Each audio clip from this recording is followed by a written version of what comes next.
C'était au mois de septembre dernier, à La Plata, une petite ville située à une 50aine de kilomètres de Buenos Aires.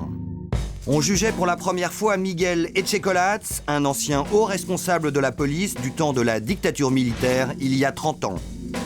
Un premier procès historique pour les victimes des tortures et leurs familles.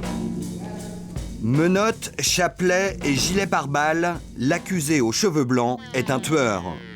Au micro, le témoin clé, Jorge Lopez, raconte son face-à-face avec son bourreau d'hier.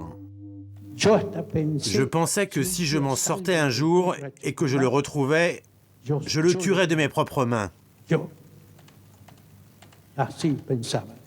Mais après, je me suis dit, si je tue une ordure pareille, je deviendrai moi aussi un assassin. Verdict, prison à perpétuité. À la lecture de la sentence, le condamné défie le tribunal et invoque la protection de Dieu. Vous n'êtes pas des juges. Le juge suprême, Monsieur le Président, nous attend après la mort. Tandis que Miguel Echecolatz est évacué sous les insultes du public, le même jour, le témoin clé, Jorge Lopez, disparaît. Comme il y a 30 ans, l'Argentine renoue avec les enlèvements politiques et son passé le plus noir.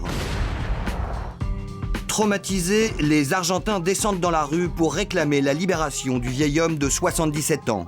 En vain, 5 mois plus tard, Jorge Lopez est toujours porté disparu. Nilda Eloy était l'autre témoin du procès. Torturée elle aussi il y a 30 ans, elle se bat aujourd'hui contre le climat de peur qui entoure les témoins bravant la loi du silence, comme Jorge Lopez. Lui, il connaissait beaucoup de tortionnaires, soit par leur nom, leur surnom, ou même physiquement. Tout simplement parce qu'il vivait dans un quartier où habitaient beaucoup de policiers. C'était même ses voisins. Le problème, c'est qu'aujourd'hui, ils sont tous libres. Et ce sont toujours ses voisins. Tu crois qu'il peut être encore en vie? Jorge a disparu 6 mois la première fois. Moi, 11 mois. Donc, j'ai encore du temps pour espérer le revoir en vie. Je lui dois bien ça.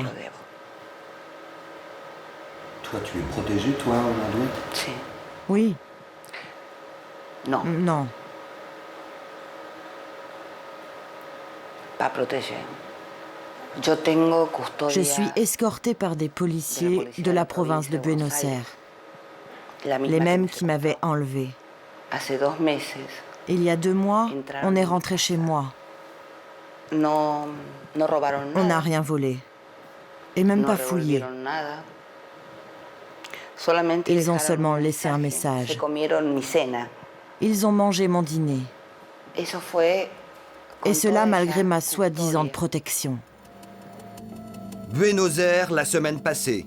En surface, la ville joue la carte de l'insouciance, capitale branchée d'un pays qui a depuis longtemps renoué avec la démocratie, mais refuse toujours d'affronter ses démons d'hier.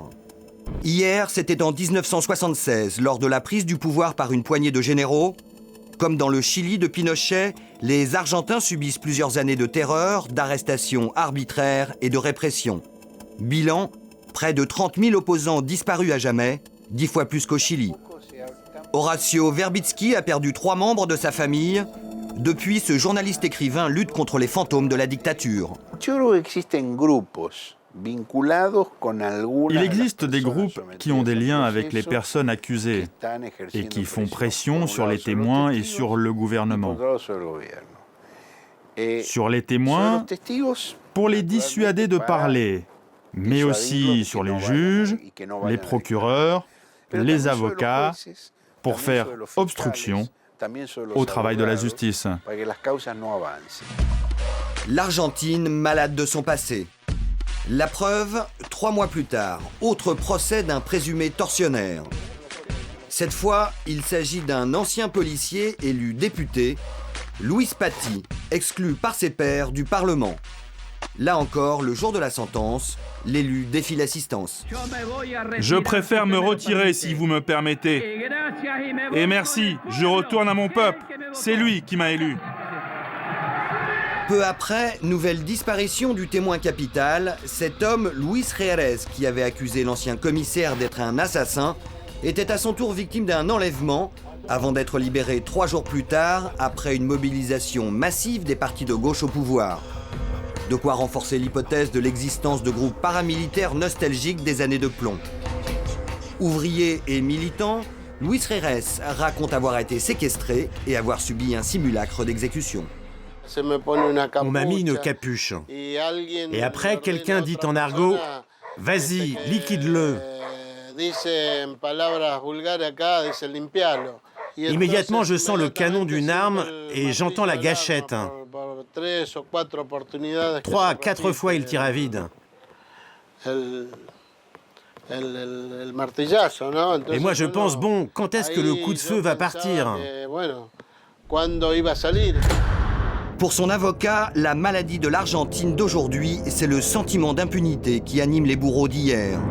Le pays n'ayant jamais connu d'épuration, les fonctionnaires de la dictature comme Luis Paty sont devenus les notables de la démocratie.